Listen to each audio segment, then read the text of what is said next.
Mr. President, here is your Emmy. Hey, this is Lady Gaga. I'm voting for America, which means I'm voting for Joe Biden. The unforgettable video we are about to show you is a deep, emotional, and brutally honest takedown of the Village People's biggest fan, Donald Trump, as the chorus of indignation over his actions and behavior mounts daily. It makes sense why it's been circulating on social media once more. Stephanie, Joanne, Angelini, Geminata, or Lady Gaga, as the world knows her, is no stranger to speaking her mind and utilizing her gifts to uplift and educate. You could say that she personifies the American dream and the American spirit because she is a self-described misfit with an incredible work ethic. You could even say that she contributes to the greatness of modern America. And now, speaking from the perspective of a child whose parents of Italian ancestry worked hard for everything they accomplished and instilled those values in their two daughters, one of the most accomplished figures in arts and culture speaks. We're going to show you this beautiful and moving video in a moment, and it features her deep humanity and absolute elegance. Yes, she's a terrific actress, an astonishing performer, and a true role model for a generation. But her greatest role might not be as a world-class vocalist, but rather as a vocal advocate for the values she believes in deeply, and for the message she delivers in a way only Lady Gaga can. So, let's have a look at this impassioned call to action that is so profound and relevant today. Every ounce of us, every ounce of hope, and optimism, and enthusiasm, every ounce of fear and frustration and discouragement. Now is the time to show up and vote like this country depends on it, because it does. And I want to remind you, listen to me, I want to remind you and all the people who are listening, we all know that this thing may come down to Pennsylvania. We need you. We need your family. We need your friends. We need your heart. Vote like your life depends on it, or vote like your children's lives depend on it, because they do. And to all the women and all the men with daughters and sisters and mothers, everybody, no matter how you identify. The final stakes of voting are something Gaga emphasizes, and it speaks volumes. Trump's policies and actions have had real detrimental impacts on countless lives. From his mismanagement of the epidemic to his regressive policies on women's rights and climate change, Trump has regularly endangered lives. Voting against Trump is a required action to save our loved ones and next generations, not only a political one. Surprisingly, this isn't the first time Lady Gaga has spoken out against corrupt Republicans, Trump and his family. Back in 2016, she put her foot down against none other than Melania Trump. She tweeted, "Melania Trump to say you will stand for anti-bullying is hypocrisy. Your husband is one of the most notorious bullies we have ever witnessed." Pointing out the obvious hypocrisy given Donald Trump's reputation as a bully, Lady Gaga called out Melania Trump on her claimed anti-bullying posture. From insulting political opponents to parading disabled reporters, Trump's actions have been anything from perfect. It's ridiculous that Melania, the former First Lady, could assert she supports anti-bullying while her husband encouraged it everywhere. Given Trump's several convictions, this discrepancy is even more obvious now. The 2016 Twitter post by Gaga on the FBI concluding there were no criminal grounds in the Clinton email inquiry exposes the double standards applied to Trump. His supporters still assert persecution even though he has many court cases. Trump's cries of fake news and witch hunts are desperate attempts to distance himself from his own criminal activities, which have now resulted in actual physical consequences unlike the unfounded accusations on Clinton. Today, Gaga's message speaks to even more people. Trump's divisive words have only gotten more sharp, polarizing the country even more than before. His legacy of hate and fear-mongering stands quite opposite to the unity and hope that leaders like Biden and Clinton aim to inspire. Trump's attempts to discredit democracy have not only split us but also given extreme factions within the nation more confidence. Lady Gaga still was not finished. Hey, this is Lady Gaga. I'm voting for America, which means I'm voting for Joe Biden. And if you live in Minnesota, Pennsylvania, Georgia, Michigan, Florida, or Arizona, I encourage you to vote. And if you have a friend that lives there, tell them to vote. I'm going to be in one of these states tomorrow. Guess which one I'll be in? Hint, I used to live there. The direct appeal of Lady Gaga to voters in pivotal swing states emphasizes the value of each one vote. Her message reminds us of the power of personal voices in determining the course of the nation, not only of action. Her will to cast a ballot stands in sharp contrast to the indifference and division the Trump government generates. Lady Gaga is being slammed for sharing a pro-Biden video in which she posed near a pickup truck wearing camouflage while chugging a beer in an apparent effort to pander to working-class Americans. This singer shared the bizarre video days before she was scheduled to appear alongside Joe Biden at his rally today. The reaction against Gaga's video reflects the political and cultural gap widened by Trump and his supporters. Although critics claimed she was patronizing, her goal was obviously to get in touch with a larger audience. By contrast, Trump's strategy has always been to split and alienate. Gaga's attempts to bring people together and inspire involvement draw attention to the clear discrepancy between her America vision and the terrible road Trump and his team are following. While the video may have been well-intended, many have labeled it condescending and Gaga's attire as mocking rednecks. The 34-year-old singer joined Biden's campaign trail today where she encouraged Americans to vote. While some would have found Lady Gaga's outfit and gestures in the video objectionable, overall the message was unity and action. It reminds us that occasionally the delivery of a message might overwhelm its intended meaning. But unlike Trump's divisive policies and provocative speech, Gaga's message stays one of hope and group effort. Her participation in Biden's campaign is evidence of her conviction in a better future for America, one that transcends the pettiness and hate Trump has encouraged. It is abundantly evident from considering Lady Gaga's passionate calls and direct challenges to the Trump government that the struggle for America's soul is still underway. Trump's legacy is one of division, but voices like Gaga's remind us of the power of unity, love, and persistent action. Let's heed her call and work together to build a better, more inclusive future.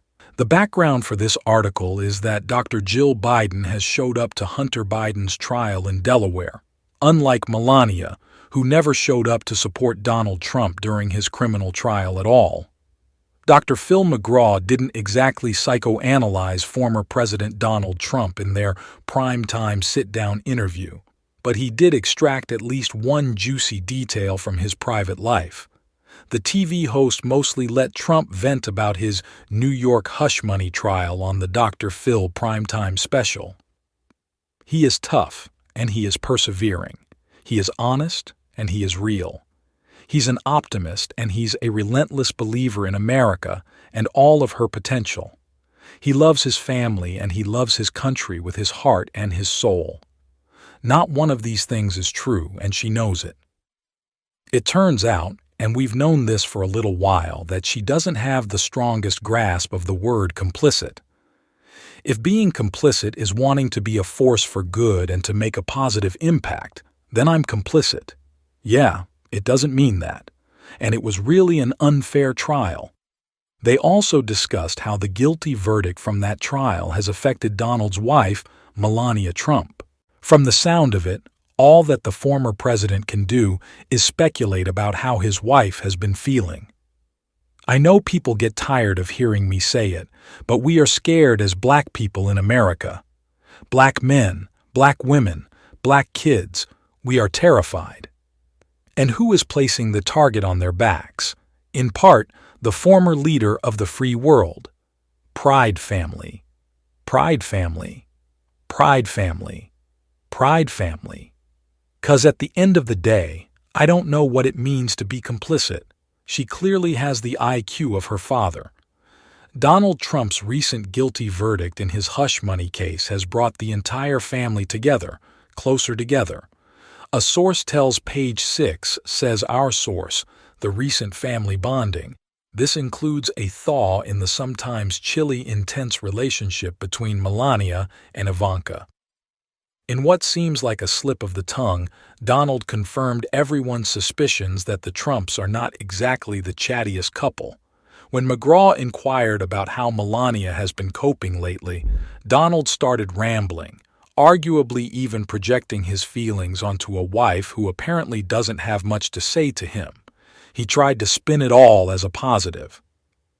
We saw how this family misused the powers that they had. We saw what happened over the past 4 years and how much of a threat they are to not just democracy, but everyone in the country. But benefit of the doubt, she's in an interview. Maybe she was just trying to make a point and actually does know what it means to be complicit. I don't know what it means to be complicit. Okay.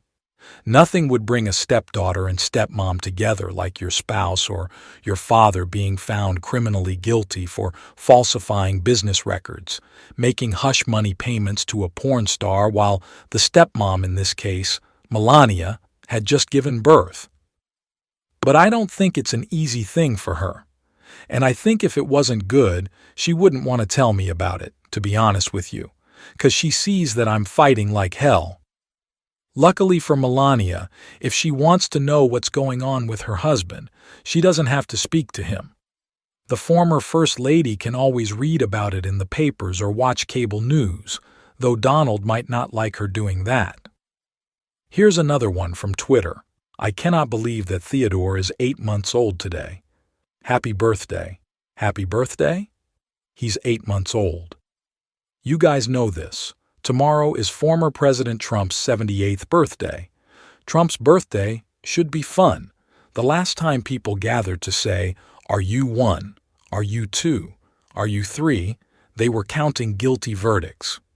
It is so telling, and I think people really need to understand just how this case gets to the heart of who Donald thinks he is and has been pretending to be for his entire adult life.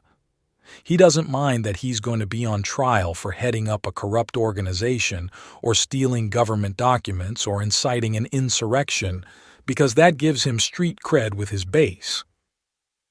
Melania never showed up in court to hear the sordid details about her husband's alleged affair with adult film star Stormy Daniels. It seems to really bug Donald that she can just read all about what led to his felony convictions on 34 counts. But he painted it as a problem for Melania. Donald's actually there, which just goes to how extraordinarily important it is for him to try to spin this case away from the truth, which is that he's an entitled loser who did nothing but waste his father's fortune. It's not easy for her to read this kind of stuff that's fake. The former president also said he'd prefer that news outlets only write about him when it comes to his legal issues and not drag Melania into it, saying, "I wish it could be just about me. Either Ivanka doesn't get how birthdays work or, and this is possible, do rich people get more birthdays than we do?"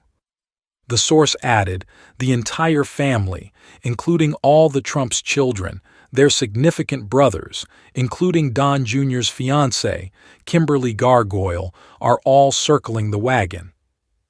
Donald's actually there, which just goes to how extraordinarily important it is for him to try to spin this case away from the truth, which is that he's an entitled loser who did nothing but waste his father's fortune. Is it this picture or is it this picture where Karen McDougal was there at the same time Donald Trump was cheating on Melania with Karen McDougal? The verdict has also served a major fundraising boon. I will say that there was a more rational side of the White House at the time, but I definitely saw that in meetings where people definitely started to sound like everyone else. And I see this. I mean, we see this. We see this in talking heads. Cuddling my little nephew Luke, the best part of an otherwise incredible day. That is a dumb statement in an otherwise stupid tweet. We do know that Melania hasn't really showed up anywhere, that she's been in hiding, that she refuses to go out in public with Donald Trump. But if you believe Page 6 and all of the propaganda, where have we heard this before that Melania feels a certain way? I think it's concerning of what's to come, and I worry about if we end up with a dangerous individual, whether it's Trump or someone like him. I don't rule that out because it seems like this movement is basically taken hold, right? Now, a lot of people have made fun of Ivanka online for this, but I'd like to say something in her defense, Jim. I'm a little bit complicit with Ivanka here. If complicit is heretofore defined as I support her, which it timelessly doesn't. Well, here is the Page 6 report from December 25th of 2023, Melania Trump to step up public appearances for Donald in 2024. It's time to leave her mark on history. Apparently, when the chef at Mar-a-Lago asked what kind of cake he wanted, Trump said, the kind with the file baked into it. Get out of here, boys. Every lie he's told, every ounce of psychic energy he's spent over the decades has been in the service of protecting him from the truth about who he is. Now, what we've seen is Trump going back to 2015, right? Beat the hell out of him. Remember once he was talking about to a police union or a police organization, he said, hit their head on the side of the car. And then obviously we saw real violence, whether or not that was the Proud Boys, any of those people, and then January 6th. Melania Trump says she supports Donald's 2024 campaign. That was May 2023. That's nice. That's nice. She supports the campaign. Very, very good. Well, let's take a look at that support. Remember after voting in Florida. The closer he gets to being confronted with that truth, the more dangerous he's going to get, the more out of control he's going to get. Yes, we saw some fireworks in the courtroom, but that was a mere prelude to what we can expect, especially if hopefully he loses in 2024. That's right. Tomorrow is Trump's birthday, and to celebrate he made a special video. Really? Yeah. What is it? Happy birthday to me. Happy birthday to me. Happy birthday to one of the greatest, smartest, totally innocent, good-looking people I have ever known. Happy birthday to me. They have basically been told that what they're doing is okay, right? When you call those January 6 people, what are they calling them right now? Hostages and quotes. Yet, you're sending a message to all of those people that attacked the U.S. Capitol, and you're telling them you were wronged. Your actions weren't wrong. You are the ones being wronged when they're the ones that committed the crime. In the primaries, by the way, where he underperformed and Melania was asked if she's finally going to appear at some campaign events, and she said, "We'll see, we'll see." Play the clip. This is Trump. Are you going to return to your campaign trail with your husband? Stay tuned. Stay tuned. Are you confident that you can pay him? And Trump's visit to Wisconsin next week comes as the former president is debunking a report that he called Milwaukee a horrible city. That report from Punchbowl News, NBC News, CNN also confirming it happened. Trump told House Republicans during a meeting today, Milwaukee is a horrible city. The president called that report fake news. We've already seen reporting that if Donald were to win in 2024, his team of truly the most despicable anti-American people on the planet is essentially planning to turn this country into a military dictatorship with lots of revenge on the side. Donald Trump wants to talk about things that he thinks are horrible. All of us lived through his presidency, so right back at you, buddy. It appears that Donald Trump just does not like cities, and these urban challenges are not unique to Milwaukee. They exist in cities all across the United States, but I'm proud to say that in Milwaukee we're making progress. We know that the Saudis provided billions of dollars to real estate ventures to the Trump Organization.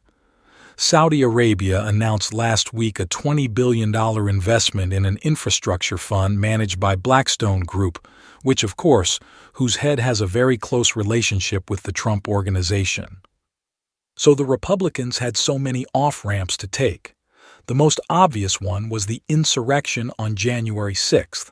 Time after time, they refused because they are too afraid of losing the base. And it's too late now. It is absolutely too late, barring unforeseen circumstances. There were multiple cognitive moments here in Donald Trump's speech in North Carolina. Here, he talks about migrant time. Play the clip. But here is that same dim-witted Eric Trump on Fox and Friends. Here's Trump saying, now, he thinks he's being clever, and maybe for the Fox and Friends audience he is. Donald will be the Republican presidential nominee for 2024, and we can lay all of that at the feet of the cowardice and, quite frankly, just the power-hungry, anti-democratic whim of the Republican Party.